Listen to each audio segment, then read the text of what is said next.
Assalamualaikum warahmatullahi wabarakatuh. Alhamdulillah, bismillah, wala hawla wala quwwata illa billah. Wassalatu wassalamu ala Rasulillah wa ala alihi wa ashabihi wa ma ba'du. Teman-teman semua, selamat pagi, selamat siang, selamat sore, selamat malam. Alhamdulillah pada kesempatan kali ini kita dapat berjumpa lagi untuk membahas mata kuliah metodologi penelitian kuantitatif. Pada pertemuan kali ini kita akan membahas judul penelitian kuantitatif, kemudian kita akan membahas tentang bab 1 yang isinya latar belakang masalah, rumusan masalah, tujuan dan manfaat penelitian. Jadi harapannya teman-teman setelah ini mampu membuat judul penelitian kuantitatif dan mampu membuat bab 1 penelitian kuantitatif. Ada dua ya, yang pertama adalah mampu membuat judul penelitian kuantitatif asosiatif tentunya, yang kedua mampu membuat bab 1 yang isinya ada latar belakang masalah, kemudian ada rumusan masalah, dan ada tujuan dan manfaat penelitian. Teman-teman semua, mari kita awali dengan baca basmalah. Bismillahirrahmanirrahim. Yang pertama kita akan bahas apa itu judul. Judul dan topik ini dua hal yang berkaitan. Kalau topik itu adalah pokok pembicaraan, ya, sementara judul adalah tulisan yang dipakai sebagai ciri khusus pada karya ilmiah. Substansinya itu topik, yang tertulis di karya itu namanya judul. Ya, misalnya topiknya tentang kinerja guru. Nah, judulnya misalnya pengaruh budaya organisasi terhadap kinerja guru, gitu ya. Atau misalnya hubungan motivasi kerja terhadap kinerja guru di SMA IMI, misalnya gitu ya. Oke. Teman-teman semua, ketika kita membahas penelitian kuantitatif, dalam membuat judul kita harus kenal yang namanya variabel. Variabel itu apa? Adalah atribut seseorang atau objek yang mempunyai variasi antara satu orang atau objek dengan yang lainnya. Artinya punya karakteristik yang dapat diukur, ya. Objek yang kita teliti itu namanya variabel. Misalnya tinggi badan, berat badan, ya. Kalau di manajemen misalnya ada motivasi, kepemimpinan, kinerja, komitmen organisasi, budaya organisasi, ya, misalnya kompetensi, ya. Ini beberapa yang dinamakan variabel, ya. Kemudian teman-teman, yang namanya variabel itu ada beberapa jenis, ya. Ada variabel bebas atau independent variabel, ada variabel terikat depend variabel. Bedanya apa? Kalau variabel bebas itu mempengaruhi, sedangkan variabel terikat itu sifatnya dipengaruhi, ya. Misalnya, nah ini contoh penelitian, judul penelitian kuantitatif asosiatif kausalitas, ya, sebab akibat. Misalnya pengaruh kepemimpinan terhadap kinerja guru SMP IMI.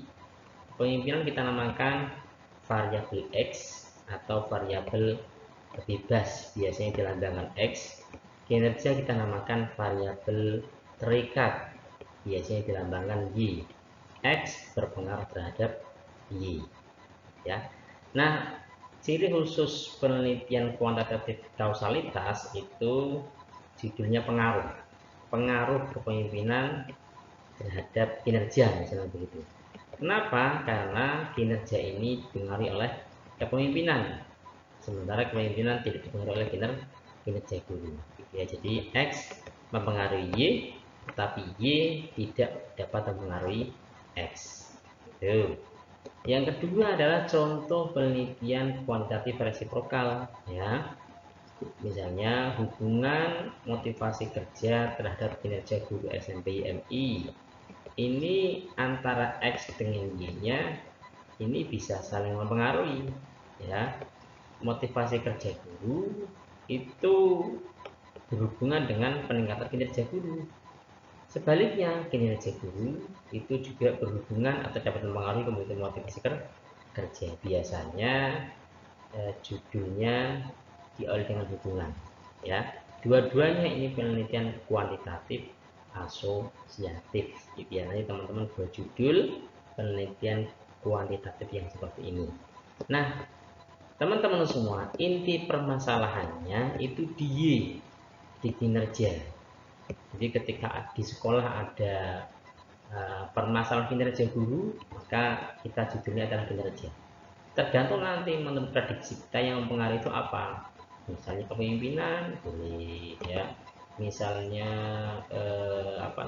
budaya organisasi boleh. Misalnya kompensasi boleh. Banyak ya yang dapat dijadikan variabel X itu.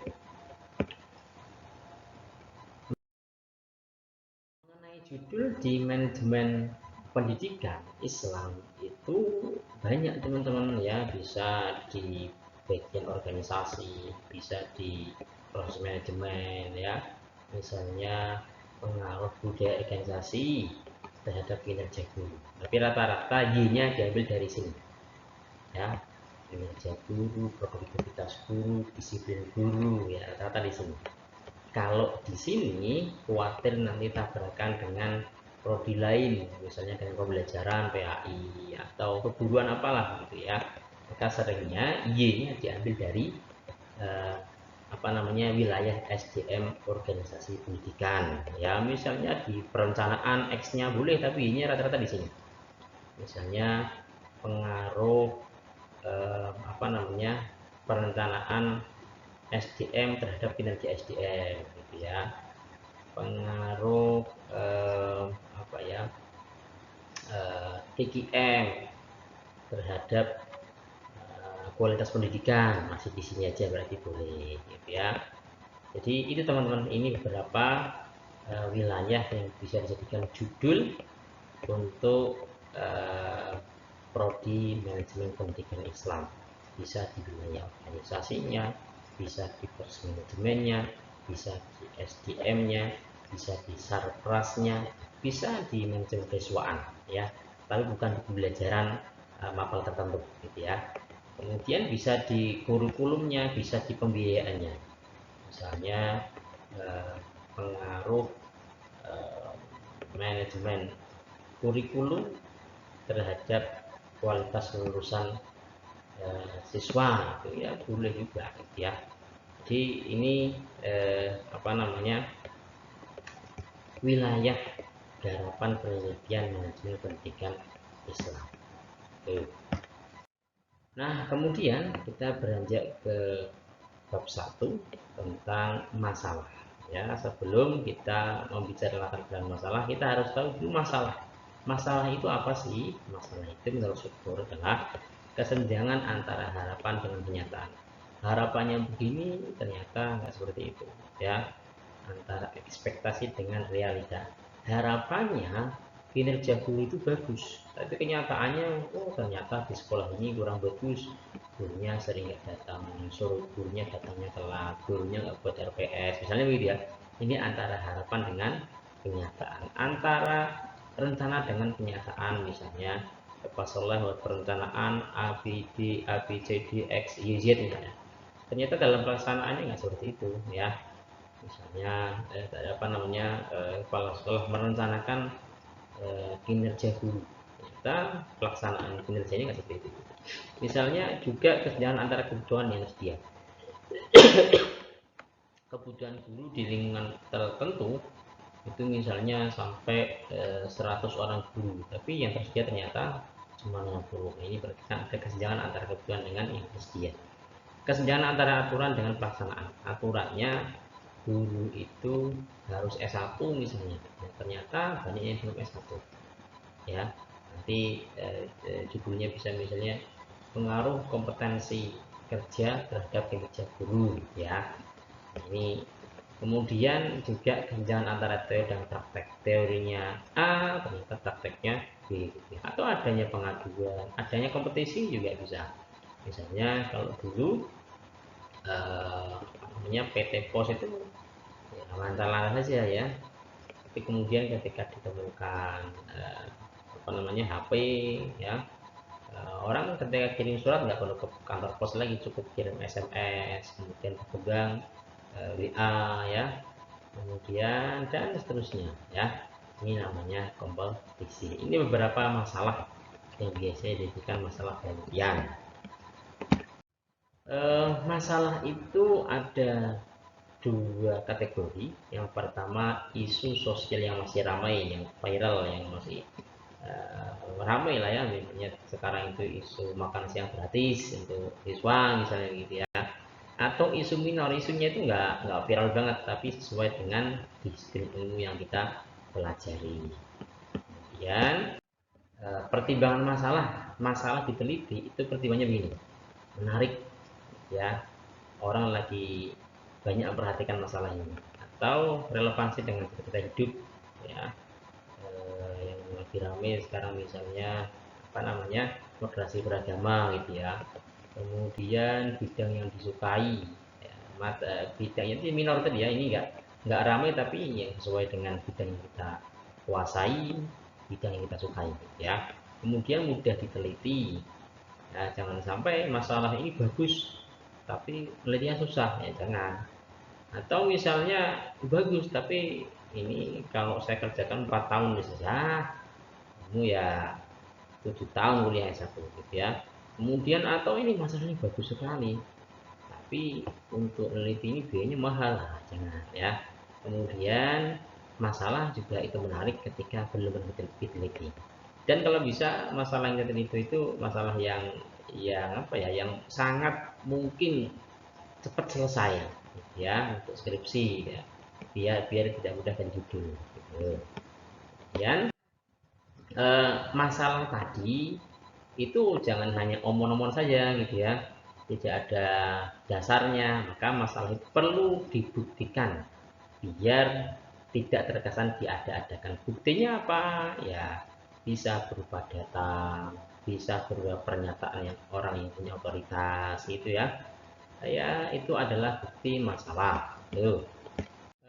Sumber-sumber masalah, misalnya observasi lapangan langsung ya, datanya kamu kumpulkan menjadi sumber masalah. Misalnya di data di dinas pendidikan misalnya, oh ternyata guru-guru itu banyak yang tidak membuat apa namanya, silabus misalnya.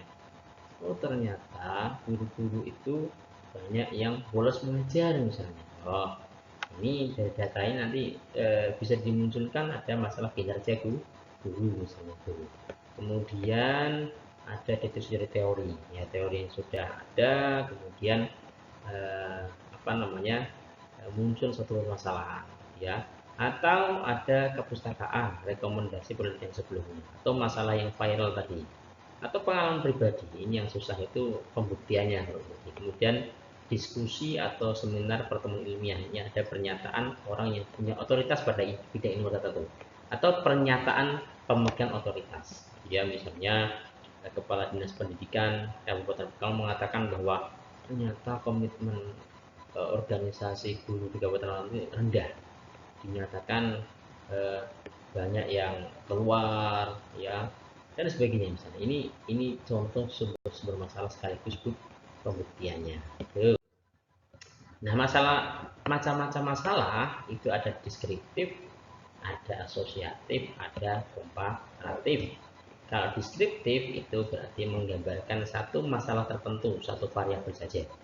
Kalau asosiatif itu menghubungkan dua variabel. Kalau komparatif itu membandingkan antara satu variabel dengan subjek yang berbeda. Misalnya membandingkan antara kinerja guru PNS dengan kinerja guru non PNS, membandingkan kinerja guru sertifikasi yang dengan guru yang belum tersertifikasi ya. Ini beberapa macam masalah penelitian ya, ada deskriptif, ada asosiatif, ada komparatif. aktif. Proses transformasi menjadi masalah ini pertama ya dikaji masalahnya. Jadi misalnya dari beberapa data mengindikasikan ada permasalahan kinerja guru atau ada permasalahan komitmen organisasi guru banyak keluar masuk ya. Seharusnya guru itu ngajar selama 2 semester, di tengah semester banyak yang keluar, banyak yang masuk, banyak yang keluar. Ini menunjukkan ada masalah komitmen organisasi. Nah, dari masalah ini perlu dikembangkan. Kira-kira yang mempengaruhi komitmen organisasi atau yang mempengaruhi kinerja guru itu apa nih? Ada kepemimpinan, ada budaya organisasi, ada kompensasi. Kemudian ditentukanlah satu variabel X-nya, misalnya kepemimpinan.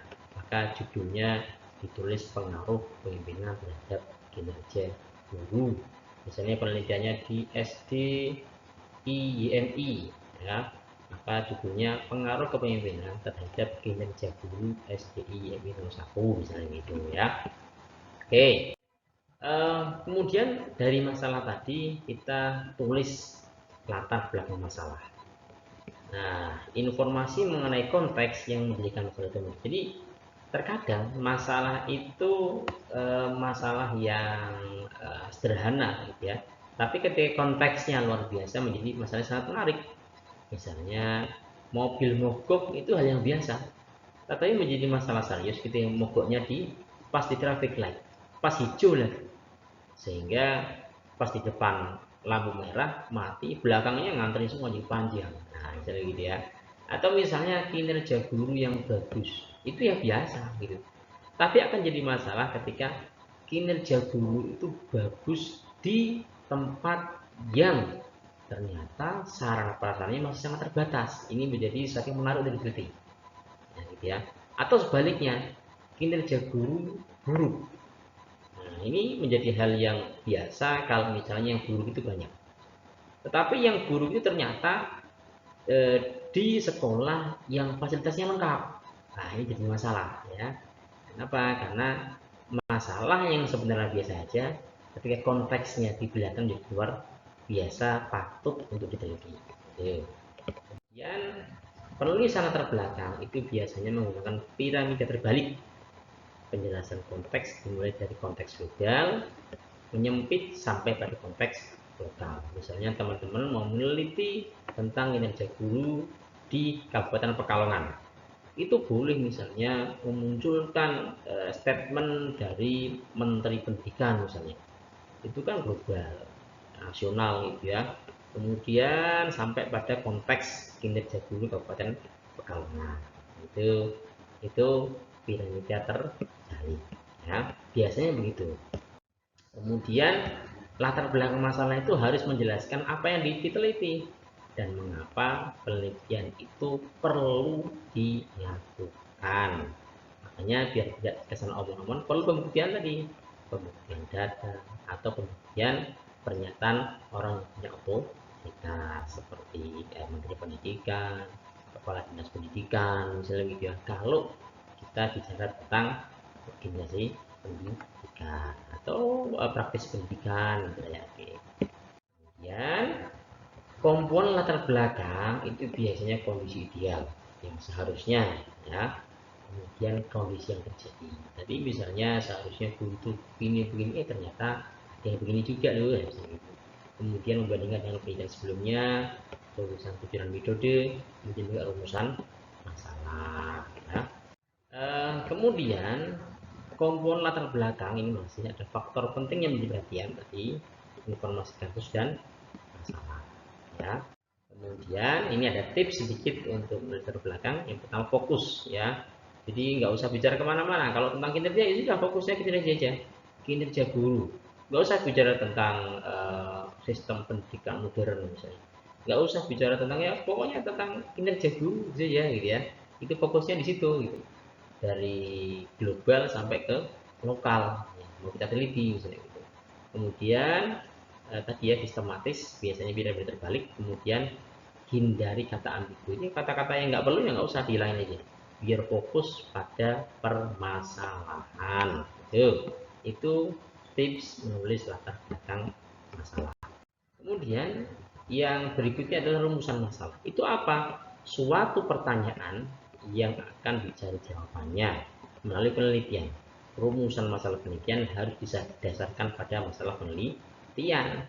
Kalau tadi masalahnya kinerja, misalnya pengaruh kepemimpinan terhadap kinerja guru, ya sudah, berarti rumusan masalahnya tentang kinerja guru. Rumusan masalahnya tentang kepemimpinan. Jangan judulnya kepemimpinan dan kinerja, rumusan masalahnya tentang kerja organisasi, atau rumusan masalahnya tentang pembelajaran PHI, nggak nyambung ya. Jadi antara rumusan masalah dengan permasalahan yang kita belakang ini nyambung ya. Kemudian menulis rumusan masalah. Yang pertama, tulis paragraf pengantar sebelum rumusan masalah latar belakang maksudnya. Kemudian tulis dalam bentuk pertanyaan yang relevan. Kemudian buat pertanyaan yang spesifik dan ada tanda tanya, misalnya berapakah atau apakah terdapat pengaruh positif kepemimpinan terhadap kinerja, atau berapakah pengaruh kepemimpinan terhadap kinerjanya. Ini pertanyaan spesifik ya. Kemudian ini bentuk rumusan masalah, karena tadi masalah itu bisa deskriptif, komparatif, asosiatif, maka bentuk rumusan masalahnya itu pun bisa deskriptif, komparatif, bisa asosiatif. Contohnya ya, untuk rumusan masalah deskriptif, seberapa baik kinerja guru agama SMA se-Kabupaten Pekalongan. Ini hanya membicarakan satu variabel. Seberapa tinggi tingkat kepuasan kerja guru YMI ini satu variabel, ini deskriptif. Kemudian rumusan masalah komparatif ini satu variabel tetapi dua subjek yang berbeda. Adakah perbedaan disiplin kerja guru antara sekolah di kota dengan sekolah di desa? Adakah perbedaan disiplin kerja guru antara guru PNS dan non PNS, gitu ya. Kemudian rumusan masalah hubungan simetris ini adalah hubungan antara dua variabel yang nggak nyambung sebenarnya, tapi terjadi pas ada kebetulan saja gitu. Adakah hubungan jumlah es yang terjual dengan jumlah peserta? Dilalah pas banyak kriminal, jumlah es yang laku banyak. Ini ada nggak hubungannya gitu ya? Nggak ada hubungannya, pas kebetulan aja. Misalnya, adakah hubungan banyaknya kicauan burung kadarsi dengan banyak kematian manusia? Itu kan ada mitos ya. Kalau ada burung kadarsi yang itu bunyi, nanti ada yang meninggal gitu ya. Ini ya nggak ada hubungannya, tapi dihubungkan, namanya simetris. Kemudian rumusan masalah hubungan kausalitas ini yang biasanya kita teliti gitu ya. Adakah pengaruh kepemimpinan kepala sekolah variabel X SMK YMI terhadap komitmen organisasi guru SMK YMI, ini Y. Seberapa besar pengaruh kepemimpinan kepala sekolah X terhadap komitmen organisasi guru SMA YMI, Y. Ini X dan Y, ini nggak usah. Nah, sekali lagi biasanya kita membuat rumusan masalah tentang hubungan kausalitas, jadi asosiatif kausalitas. Tuh. Kemudian rumusan masalah hubungan interaktif ini kalau judulnya hubungan. Adakah hubungan motivasi kerja guru YMI terhadap kinerja guru YMI? Ya, karena motivasi dapat mempengaruhi kinerja, begitu pula kinerja dapat mempengaruhi motivasi. Seberapa besar hubungan motivasi guru YMI terhadap kinerja guru YMI? Sama ya. Motivasi X, kinerja Y, tapi dua-duanya dapat saling mengaruhi. Maka ini biasanya judulnya hubungan motivasi kerja guru terhadap kinerja guru, gitu ya. Oke. Kemudian karakteristik rumusan masalah itu memuat hubungan variabel tadi X dan Y dinyatakan secara jelas dan memungkinkan untuk pengumpulan data ya. Kemudian kita akan bahas berikutnya tentang tujuan penelitian, pernyataan tujuan yang dicapai biasanya.